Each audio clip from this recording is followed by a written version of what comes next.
A'udzubillahi minasyaitonirrajim. Bismillahirrahmanirrahim. Inna nahnu nazzalna zikra wa inna lahu lahafizun. Sesungguhnya kamilah yang menurunkan Al-Qur'an dan pasti kami pula yang memeliharanya, kata Allah. Nah, kawan-kawan bayangkan kalau kita ini dalam tanda kutip penjagaan Allah, dalam perlindungan Allah, dalam peliharaan Allah. Analogi sederhana, misalkan teman-teman punya parfum yang mahal, Bulgari misalkan. Parfum tersebut berbotol yang sangat bagus. Maka cara kita menjaga parfumnya dengan cara kita menjaga botolnya tidak pecah. Nah, padahal yang kita butuhkan adalah parfumnya, bukan botolnya. Nah, ini juga yang Allah hadirkan dalam kehidupan orang-orang yang menjaga Quran. Maka karena kita menjaga Quran dan Quran ini adalah produk yang akan Allah jaga, maka kita secara tidak langsung mendapat penjagaan Allah, teman-teman. Nah, ini yang mendatangkan keajaiban, perlindungan, proteksi.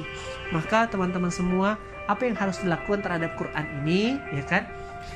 Pertama, Allah berfirman di surah Al-A'raf ayat 204. Quran ini wajib kita dengarkan, kawan-kawan. Kenapa wajib didengarkan? Karena kata Allah, dan apabila dibacakan Al-Quran, maka dengarkanlah dan diamlah agar kamu mendapat rahmat. Ketika teman-teman duduk mendengarkan Quran, maka itu adalah nada-nada, intonasi-intonasi, syair-syair yang sejatinya sesuai dengan platform fitrahnya manusia dan menghadirkan ketenangan. Ketika ketenangan hadir, maka Allah bukakan akses segala kebaikan, hikmah. Itu kenapa dapat rahmat.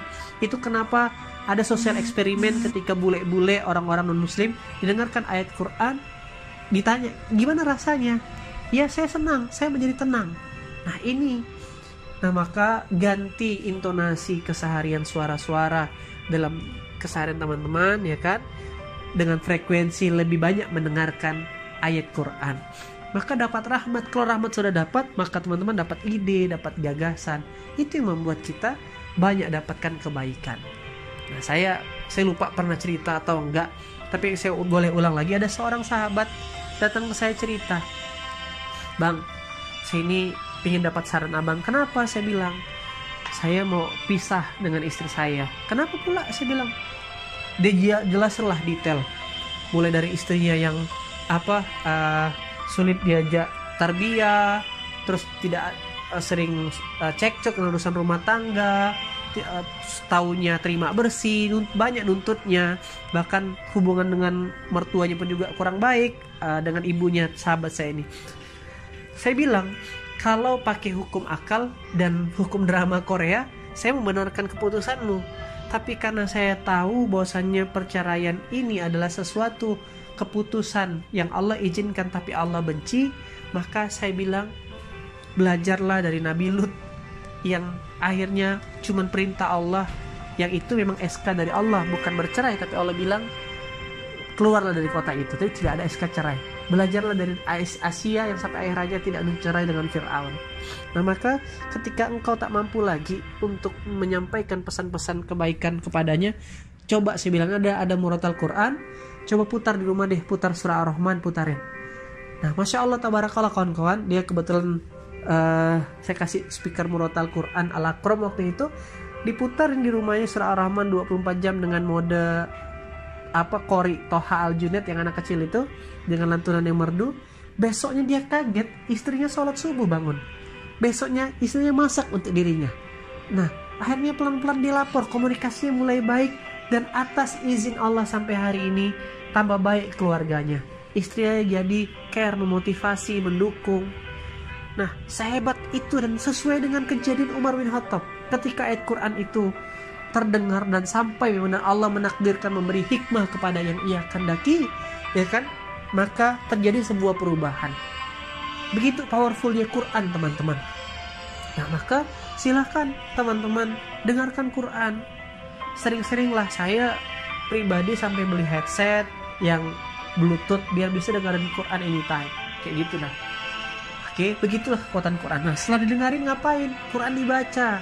Di mana perintahnya? Di surah Al-Baqarah ayat ke-121. Bacalah Quran dengan benar, teman-teman. Ya kan? Alladzina atainahumul kitaba yatslunahu haqqa tilawati. Orang-orang yang telah kami beri kitab, mereka membacanya sebagaimana mestinya, mereka itu adalah orang-orang yang beriman. Tapi kalau kita baca, dan barang siapa yang ingkar, kata Allah, mereka itu adalah orang-orang yang rugi. Nah, penggalan ayatnya agak unik, disuruh kita mikir, kalau kita baca dengan semestinya, dengan hukum yang betul, dengan fasaha yang betul, dengan panjang pendek yang betul, mana izhar, mana idgham, mana ikhfa, berarti kita disebut beriman, kata Allah. Tapi kalau kita ingkar, lawan dari beriman, itu rugi. Berarti kalau ingkar maksudnya kita bacanya salah menafsirkan, salah bacanya gitu loh, nggak paham mana hukum-hukumnya. Nah, memang ada perintah Allah untuk bacakan Quran. Berarti kalau kita beriman, tadi lawan, kalau ingkar dapatnya rugi, kalau beriman berarti untung. Maka, dan ini juga saya saksikan beberapa sahabat saya yang berjuang memperbaiki Quran, Allah perbaiki kehidupannya. Dia berjuang betulkan bacaan Quran, padahal sudah seorang profesional, seorang kontraktor, datangin guru ke rumah. Dan saya lihat mungkin secara teori bisnis gak nyambung, tapi faktanya saya menemukan orang-orang ini kehidupannya berubah lebih baik, kawan-kawan. Nah, ya kalau kawan-kawan mau buktikan, mau ngetes, ya buktiin aja gitu loh. Nah, perbaiki bacaan Quran. Oke, dan belum ada kata terlambat, teman-teman. Apalagi setiap satu huruf yang kita baca dibalas Allah 10 kebaikan. Bayangkan, Bismillahirrahmanirrahim itu 19 huruf, ya kan? Berarti dikali 10, 190 kebaikan. Nah, bentuknya apa? Suka-suka Allah. Dan Allah yang paling tahu untuk hambanya. Nah, itu baca yang kedua. Yang ketiga, pahami, tadaburi Quran. Datang ke majelis, cari bukunya, bertanya dengan guru-guru. Nah, yang keempat, amalkan. Dan yang kelima, ajarkan kepada orang-orang yang kita cintai agar terhindar dari api neraka, agar terhindar dari kesalahan. Karena memang ada perintah kita, apalagi laki-laki, untuk melindungi keluarga kita. Oke, sebagaimana Allah perintahkan, ya kan, di surah At-Tahrim, surah ke-66 ayat 6. Ya ayyuhalladzina amanu qu anfusakum wa ahlikum nar. Wahai orang-orang beriman, peliharalah dirimu dan keluargamu dari api neraka. Nah, maka teman-teman semua rahmati Allah, 5 poin ini terkait apa yang harus kita lakukan dengan Quran. Didengarkan, dibaca, dipahami, diamalkan, dan diajarkan.